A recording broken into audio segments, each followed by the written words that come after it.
महंगाई की महामारी ने हमरा घट्टा बिठा दिया, चले हटाने गरीबी, गरीबों को हटा दिया।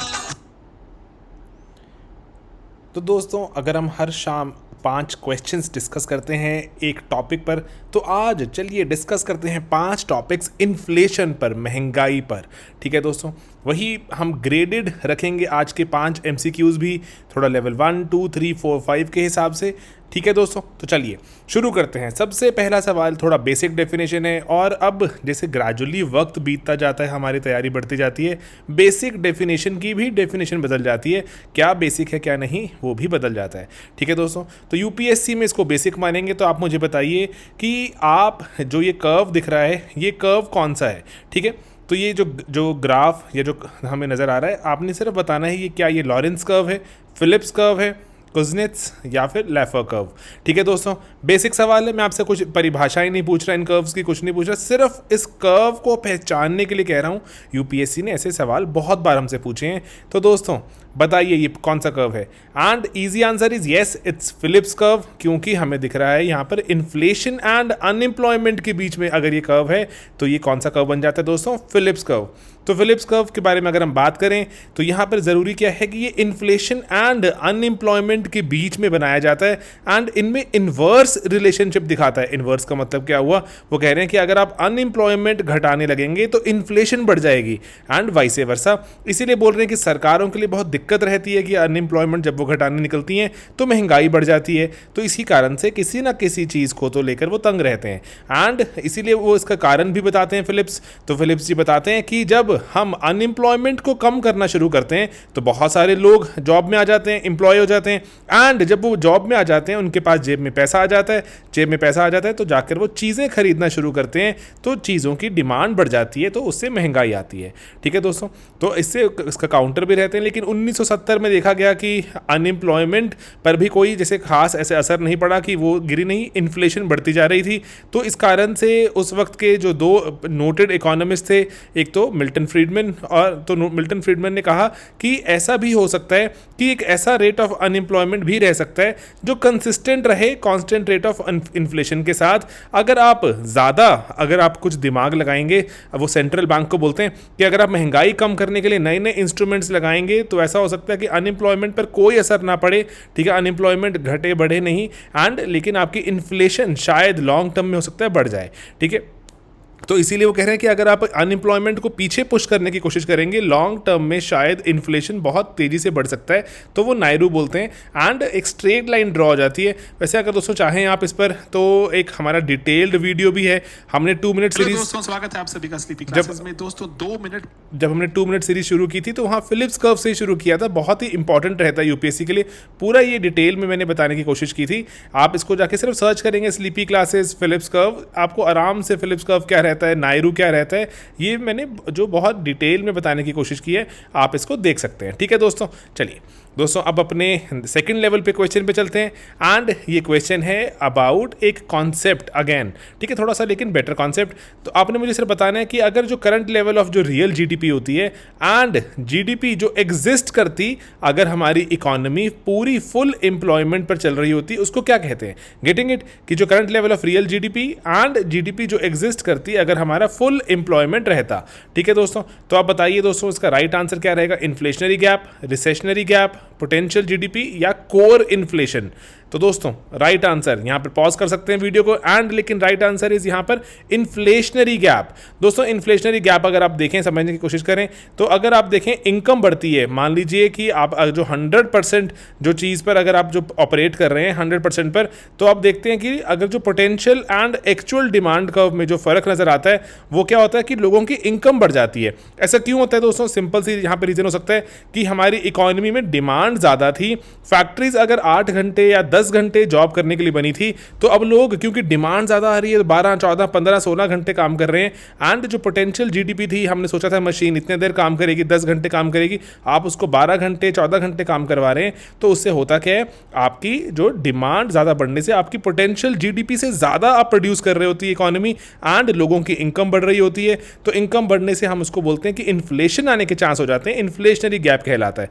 दोस्तों इस पर भी हमारा एक वीडियो अवेलेबल है पोटेंशियल जीडीपी वाला, आप इसको सिर्फ सर्च कीजिएगा sleepy classes and 2 minute series में पोटेंशियल जीडीपी। हमने रिसेंटली ही वीडियो बनाया था क्योंकि मेंस में सवाल भी यहाँ पूछा गया था एंड आंसर हो पाता था यहाँ से, ठीक है दोस्तों। तो क्योंकि पहले भी हमारे पुराने वीडियोज़ हैं उसमें बहुत जगह पर कवर्ड है, लेकिन दोबारा से कवर कर दिया था, आप इस वीडियो को देख भी सकते हैं, ठीक है दोस्तों। स्वागत है आप सभी का। तो यहाँ पर हम पूरा कॉन्सेप्ट बताने की ट्राई की है कि पोटेंशियल जीडीपी क्या रहता है, फैक्टर्स क्या रहते हैं, एंड देन कैसे हम ज़्यादा और कम प्रोड्यूस करते हैं, अपने आउटपुट गैप कैसे बोलते हैं, inflationary gap, recessionary gap. UPSC का एक सवाल भी पूछा गया था जिसको आंसर कर पाते हैं हम, ठीक है दोस्तों। तो ये हमारा एक वीडियो, इसको भी आप देख सकते हैं। बहुत सारा कंटेंट अवेलेबल है हमारे चैनल्स पर, जो हमारे यूट्यूब का चैनल है उस पर आप देखें जाकर। तो इकोनॉमी तो छोड़िए, बाकी सभी कुछ अवेलेबल है, ठीक है। एथिक्स, चाहे हिस्ट्री हो, चाहे पॉलिटी हो, चाहे एनवायरनमेंट हो, सिक्योरिटी इश्यूज, आप देखिए वहाँ पर सब कुछ कवर्ड है, ठीक है दोस्तों। चलिए लेवल 3 कॉन्सेप्ट पर आते हैं दोस्तों। यहाँ पर इंटर रिलेटेड कॉन्सेप्ट्स हैं, तो आपने बताना है कि यहाँ पर मैं कुछ एक्सप्लेनेशंस बता रहा हूँ, आपने मुझे बताना है सिर्फ कि कौन से कॉन्सेप्ट और एक्सप्लेनेशन करेक्टली मैच्ड है, ठीक है। पहला डिफ्लेशन, इसका आप यहाँ पे जो डेफिनेशन पढ़िए। डिसइन्फ्लेशन, डेफिनेशन पढ़िए। Hyper inflation, stagflation, रीफ्लेशन and asset price inflation. दोस्तों ये जो अगर आप बेसिक विकीपीडिया करते हैं तो शुरुआत के ही कुछ पैराग्राफ्स में आपको ये डेफिनेशन नज़र आती हैं। तो अगर कोई भी चीज़ आप रीड कर रहे हैं तो एक बार क्विक विकीपीडिया पढ़ने में कोई बुराई नहीं है दोस्तों। विकीपीडिया पे कंटेंट अब जो ग्रेजुअली बहुत ज़्यादा ऑथेंटिक होता जा रहा है, क्योंकि बहुत सारे लोग फॉलो करते हैं। अगर गलत इन्फॉर्मेशन होती है तो कोई ना कोई आगे उसको करेक्ट कर देता है एंड राइट सोर्स के साथ डाल देता है, ठीक है। तो आप फॉलो कर सकते हैं, ठीक है दोस्तों। तो आपने ये डेफिनेशन देखी, आपने मुझे बताना है कि कौन सी यहाँ पर concept correctly match with the explanations, ठीक है। ऑप्शंस है हमारे पास all except 2 and 3, all except 1 and 4, all except 1 and 2, या फिर नाइदर ए बी सी। दोस्तों जो ऑप्शन डी को थोड़ा ध्यान से पढ़िएगा, ऑप्शन डी कहती है नाइदर ए बी और सी। इसका मतलब हुआ कि जो हमारी ऊपर ऑप्शंस लगी हुई हैं ये कोई भी सही कैप्चर नहीं कर पा रही कि कौन सी ऑप्शंस करेक्टली मैच हैं ऊपर, ठीक है दोस्तों। तो ऐसा यूपीएससी कई बार हमें ऑप्शंस में भी थोड़ा सा जो चकमा दे देता है, हमें समझना जरूरी, ठीक है। चलिए बताइए दोस्तों यहाँ राइट आंसर। एंड अगर आपने, मुझे लगता है कि थोड़ी सी अगर लेवल जो आपने पढ़ाई बेसिक लेवल पर पढ़ाई की, आप ईजिली पकड़ लेंगे सवाल को, क्योंकि यहाँ पर देखने में लगता है 6 ऑप्शंस हैं लेकिन 6 नहीं होती, बहुत ही सरल होता है, बहुत जल्दी क्वेश्चन ऐसे क्रैक हो जाते हैं। राइट आंसर इज दोस्तों यहाँ पर ऑप्शन 1 एंड जो 2 है उनको बस इंटरचेंज कर दिया। डिफ्लेशन जो पहला लिखा हुआ है, decrease in rate of inflation नहीं, decrease in rate of inflation is that is not the rate of inflation तो है, ठीक है, लेकिन महंगाई नहीं कम हो रही, ठीक है। That is what, that is disinflation.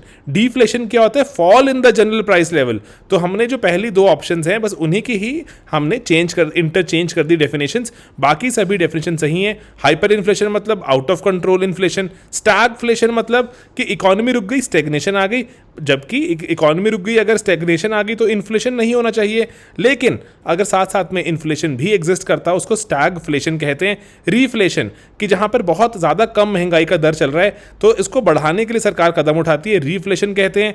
And then asset price inflation, जहां पर फाइनेंशियल असेट्स के प्राइसेस बढ़ रहे हो लेकिन गुड्स एंड सर्विसेज उतने दाम पे बिक रही हैं जैसे भारत में देखा जा रहा है अभी, ठीक है दोस्तों। तो जो पहली है डिफ्लेशन एंड डिसइन्फ्लेशन, इनको गलत मत कीजिएगा, ठीक है, सरल चीजें हैं। डिफ्लेशन जहां पर आपकी महंगाई घट रही है, मतलब कि इन्फ्लेशन का बिल्कुल विपरीत डिफ्लेशन। डिसइन्फ्लेशन का मतलब होता है कि महंगाई तो है लेकिन अब उसका रेट कम होता जा रहा है। फॉर एग्जाम्पल, मैंने पहले भी शायद आपको समझाया हुआ लेक्चर्स में, 100 रुपए की चीज थी अगर 110 की हो जाती है तो 10% इंक्रीज, 110 की अगर 120 की हो जाती है तो वो 10% इंक्रीज नहीं है, चाहे वो 10 रुपए का इंक्रीज है, लेकिन कितना बना, 110 से अगर 120 पहुंचे आप, दैट मीन्स 10 रुपीज का rise on a base of 110, वो कितना निकल कर आएगा, 10/110 इज 9.09%, ठीक है। देन 120 से 130 हो गई तो 10 रुपए का फिर से राइज है ऑन अ बेस ऑफ 120, तो 10/120 कितना बन जाएगा, 8.something%। देख रहे हैं आप कि महंगाई तो है, चीजें महंगी हो रही हैं लेकिन रेट ऑफ इन्फ्लेशन कम होता जा रहा है, 10 से 9 हुआ, से 8 हुआ, तो इसको कहा जाता है डिसइन्फ्लेशन की महंगाई कम होती है। महंगाई तो है लेकिन रेट कम हो रहा है। बाकी hyperinflation, stagflation, reflation, asset price inflation की definitions are correct. Okay, then दोस्तों थोड़ा करंट अफेयर से जुड़ा हुआ एक सवाल करते हैं। यहां पर दोस्तों अभी आपको पता है कि agreement on monetary policy framework फिर से न्यूज़ में था, लेकिन न्यूज़ में था, कई बार ऐसा होता है कि उसका इतिहास पूछ लेते हैं, उसका पुराना पूछ लेते हैं कि कैसे ये न्यूज़ में जो चीज़ थी इसका थोड़ा हमें इतिहास बताइए। ओके, तो दोस्तों यहाँ पर लिखा हुआ है जो मॉनेटरी पॉलिसी फ्रेमवर्क 2015 वाला, इसमें आरबीआई ने अग्री किया था कि वो जो पॉलिसी इंटरेस्ट रेट्स हैं उसको 6% के नीचे रखेगा, ठीक है, महंगाई को, एंड जो 4% के टारगेट पर लाने की कोशिश करेगा विद जो band of +-2। That means 4+2 is 6% maximum रहेगी महंगाई, 4-2 इज 2% मिनिमम रहेगी महंगाई, 2 से 6 के बीच में लाई करेगा, लेकिन हमारा टारगेट क्या रहेगा, 4 पर लेकर आना। ओके, देन नेक्स्ट है, इसको जो पूरी जो मॉनेटरी पॉलिसी फ्रेमवर्क बनाया गया था उस वक्त के जो आरबीआई डेप्यूटी गवर्नर थे उर्जित पटेल, उनके अध्यक्षता में बनाया गया। एंड देन इसके बाद आपको बताना है कौन सी ऑप्शंस हैं करेक्ट यहाँ पर। एंड दोस्तों राइट आंसर इज, यहाँ पर सोच के बताइए, यस दोनों ही करेक्ट हैं। यहाँ पर रिसेंटली न्यूज़ में था कि सरकार ने, अगर देखें आप तो सरकार ने 2015 वाला जो अग्रीमेंट था जिसको 2016 में लागू किया, उसके 5 साल पूरे हो गए, फिर से रिवाइज करना था। अभी 2021 मार्च में सरकार ने फिर से रिवाइज किया, बदलाव नहीं किया गया, कुछ भी बदलाव नहीं किया गया यहाँ पर, ठीक है दोस्तों। एंड ये जो सभी दोनों ऑप्शन करेक्ट थी। एंड इसके बारे में जान लेते हैं कि मॉनेटरी पॉलिसी फ्रेमवर्क है, ये हमें बोलता है कि सरकार से वादा करता है आरबीआई कि हम जो 4% इन्फ्लेशन पर काबू करने की कोशिश करेंगे, कि महंगाई 4% के आसपास रखेंगे, कि अगर उसके ऊपर हो जाएगी तो हम क्या करेंगे, इंटरेस्ट अगर 6%, 7%, 8% पहुंच गई महंगाई तो हम कोशिश करेंगे कि इंटरेस्ट रेट हम थोड़े से जो वहाँ पर बढ़ा दें, ताकि थोड़ा सा जो मार्केट में अगर पैसा घूम रहा है तो पैसा रुके, ठीक है, तो इन्फ्लेशन कम हो जाएगी। एंड अगर इन्फ्लेशन गिर गई नीचे 2% से नीचे आ गई, 1% आ गई लेट्स से, तो वहाँ पर हम कोशिश करेंगे कि इंटरेस्ट रेट हम गिरा दें ताकि मार्केट में पैसा आए, थोड़ी महंगाई फिर से बढ़े, ठीक है दोस्तों। तो इसलिए इसका थोड़ा ध्यान रखें। एंड जो टारगेटिंग रहती है उसका कैसे काम करती है, इस पर भी हमारा एक वीडियो अवेलेबल है, आप इसको देख सकते हैं हमारे यूट्यूब पर ही। आप अगर सिंपल सर्च करेंगे तो you'll find this video, monetary policy committee पर वीडियो है। Hello people, welcome to sleepy classes. Trending topic of the day में आज हम बात करेंगे, हम बहुत सारे टॉपिक्स कवर करते थे पहले, तो उसी में ही हमने कवर किया, ठीक है दोस्तों। तो चलिए आखिरी सवाल करते हैं, एक और थोड़ा एनालिटिकल क्वेश्चन है, ये है अबाउट वेज प्राइस स्पाइरल, ठीक है, मुश्किल सवाल नहीं है, बहुत ही आसान सवाल है, मैं आपको पहले से यहाँ पे वादा कर रहा हूँ, इट्स एन इजी क्वेश्चन। तो ये दोस्तों कॉज एंड इफेक्ट रिलेशनशिप की बात करता है, वेज प्राइस स्पाइरल की cause effect relationship between rising wages and rising prices, क्या सही है गलत। दूसरा, ये जो कीनीजियन इकोनॉमिक थ्योरी है उसके बिल्कुल विपरीत चलता है। एंड देन तीसरी ऑप्शन कि जो कंट्री का सेंट्रल बैंक है, जैसे हमारे भारत में रिजर्व बैंक ऑफ इंडिया है, वो मॉनेटरी पॉलिसी टूल्स यूज करके, interest rate, reserve requirements, OMOs use करके वेज प्राइस स्पाइरल को थोड़ा रोक सकता है। तो बताइए दोस्तों यहाँ पर कौन सी ऑप्शंस हैं करेक्ट, ठीक है दोस्तों, मुश्किल सवाल नहीं है, थोड़ा सोचेंगे आपको आंसर करेक्ट मिलेगा ही मिलेगा। एंड राइट आंसर इज कि 1 और 3, क्योंकि काउंटर नहीं चलता कीनीजियन इकोनॉमिक के, उसके बिल्कुल हिसाब से चलता है, उसके बिल्कुल सजेशन रिकमेंडेशन के हिसाब से चलता है, ठीक है दोस्तों। तो वेज आपका जो प्राइस स्पाइरल क्या होता है दोस्तों, बहुत सरल शब्दों में इसको समझ के देखें कि आप अगर किसी जगह पे जॉब करते हैं, कहीं पर अगर आपको तनख्वाह मिलती है एंड महंगाई आ गई, आप जाके अपने बॉस को बोलते हैं सर थोड़ी महंगाई आ चुकी है, थोड़ा मेरी सैलरी बढ़ाइए, ठीक है, सैलरी बढ़ाते हैं आप, ठीक है जी, आपको अब सैलरी बढ़ गई, जेब में पैसा ज़्यादा आना शुरू हो गया, तो आप जाकर मार्केट से और सामान खरीदना शुरू करते हैं, मार्केट से और सामान खरीदना शुरू करते हैं, एक्स्ट्रा इनकम आती है, तो उससे आप चीज़ों की डिमांड बढ़ा देते हैं, डिमांड बढ़ती है, फिर से अकॉर्डिंगली सप्लाई नहीं बढ़ी साथ साथ में, तो फिर से महंगाई आ जाती है, क्योंकि डिमांड बढ़ गई, सप्लाई तो उतनी बढ़ी नहीं, तो उसके कारण फिर से महंगाई आती है, फिर से जाकर आप जॉब में अपनी सैलरी डिमांड करते हैं, बढ़ा दीजिए, फिर सैलरी बढ़ती है, फिर आप डिमांड बढ़ाते हैं, तो एक स्पाइरल बन जाता है कि आप एक चीज़ को जो रोकने की कोशिश करते हैं दूसरी बढ़ जाती है, ठीक है। तो इसीलिए प्राइस राइज एंड ये सब कुछ चलते हैं, और ये इसीलिए परपेचुअल एक लूप में फंस जाते हैं। एंड ये रिफ्लेक्ट करता है कि कॉज एंड कॉन्सिक्वेंस इन्फ्लेशन के, जो कीनीजियन इकोनॉमिक थ्योरी का एक सेंट्रल पॉइंट भी बन के आता है। तो इसको कॉस्ट पुश ओरिजिन भी कहा जाता है, इसको डिमांड पुल से भी देख सकते हैं कि डिमांड बढ़ रही है तो महंगाई आ रही है। कॉस्ट पुश क्यों बनती है, क्योंकि आपकी जब सैलरी बढ़ जाएगी तो जो आपके बॉस होंगे, उनके जो प्रोडक्ट्स बनाते होंगे वो उसकी कीमत बढ़ा देंगे वो, क्योंकि कहेंगे कि अब हमें ज़्यादा सैलरी देनी पड़ती है तो मैं चीज़ों की थोड़ी सी प्राइस बढ़ा रहा हूँ, ठीक है। तो अकॉर्डिंगली कॉस्ट पुश या डिमांड पुल दोनों तरह से काम करती नजर आती है। एंड देन दोस्तों यहाँ पर और भी चीज़ें हैं कि जो अगर हम देखें कि लोग सेविंग करने की यहाँ बात करते हैं, अगर सैलरी बढ़ेगी कुछ सेविंग बढ़ती है, कुछ कंजम्पशन बढ़ती है। अगर कंजम्पशन बढ़ाते हैं तो अकॉर्डिंगली डिमांड भी इंक्रीज करते हैं, एग्रीगेट डिमांड, उससे भी आपकी इन्फ्लेशन बढ़ जाती है। ठीक है दोस्तों, तो सरकारें जो कोशिश करती हैं इन्फ्लेशन रोकने की एंड नई नई तरह के जो इंस्ट्रूमेंट्स लेकर आते हैं सभी उसको यूज़ करते हैं। एंड जो government central banks increasingly use करते जाते हैं आज के ज़माने में, जहाँ पर महंगाई एक बैंड में रखने की कोशिश करते हैं, जैसे भारत में 2 से 6% के बीच में। ठीक है दोस्तों, तो आप सिंपली अगर आप यूट्यूब पे सर्च करेंगे स्लीपी क्लासेस इन्फ्लेशन, इतने सारे वीडियोस अवेलेबल हैं, मेंस के क्वेश्चंस अवेलेबल हैं, हमने डिस्कस किए हुए हैं। जैसे आप देख सकते हैं मेंस अ डे इकोनॉमिक, हमने स्ट्रक्चरल इन्फ्लेशन क्या रहती है एक्सेट्रा, ये डिस्कस किया हुआ है। आप सिर्फ जो टॉपिक्स ढूंढिए, स्लीपी क्लासेस आगे लगाइए एंड देन स्टार्ट सर्चिंग। इतना सारा कंटेंट अवेलेबल है, प्लेलिस्ट में लगा हुआ है, प्लेलिस्ट की प्लेलिस्ट आप देख सकते हैं एंड अकॉर्डिंगली बहुत रैपिडली आप अपनी नॉलेज बढ़ा सकते हैं दोस्तों। एंड दोस्तों आज हमने सुबह भी देखा, हमने एक जो मूवी थी 12 एंग्री मैन, उसको यूज करके हमने समझने की कोशिश की परसुएजन को। इंपॉर्टेंट टॉपिक रहता है, एथिक्स में पूछते हैं हमें सवाल जो मेंस में, एंड अदरवाइज भी आप अगर ऑफिसर वगैरह बनते हैं तो जरूरी है ना कि आप अपनी बातें कन्वे कर पाएं अपने एम्प्लॉयज को, थोड़ा परसुएड कर पाएं, थोड़ा सा उनको समझा पाएं, मना पाएं जो आप चाहते हैं काम करवाना। तो इसीलिए परसुएजन के बारे में बात करते हुए एक मूवी को हमने डिस्कस किया था। ठीक है दोस्तों, उसके पहले हमने सोशियोलॉजी का भी एक कॉन्सेप्ट डिस्कस किया था। थोड़ा ट्राई कर रहे हैं कि वीडियोस को और एंगेजिंग बनाएं, कि अगर कॉन्सेप्ट इतने सारे बनाते जा रहे हैं ज़्यादा से ज़्यादा बच्चों तक पहुंचे वो। ठीक है दोस्तों, बाकी हमारे बैच 3 चल रहे हैं, आपको पता है, जो 2022 के लिए एंड 2021 का सिंस प्रीलिम्स पोस्टपोन्ड है तो उसका आंसर राइटिंग प्रोग्राम भी चल रहा है। हमारी वेबसाइट पर ही सभी कोर्सेज अवेलेबल हैं, आप जाके इनको देख सकते हैं दोस्तों। ठीक है, तो बस यही था हमारा आज का जो वीडियो एंड हमारा आज का जो कॉन्सेप्ट। बाकी महंगाई तो आपको पता है कि हमेशा से ही तंग करती है सरकारों को तंग करती है एंड ये तंग करती है आम इंसान को भी, तो इसीलिए जो एक बहुत ही इंपॉर्टेंट पॉलिटिकल मुद्दा रहता है।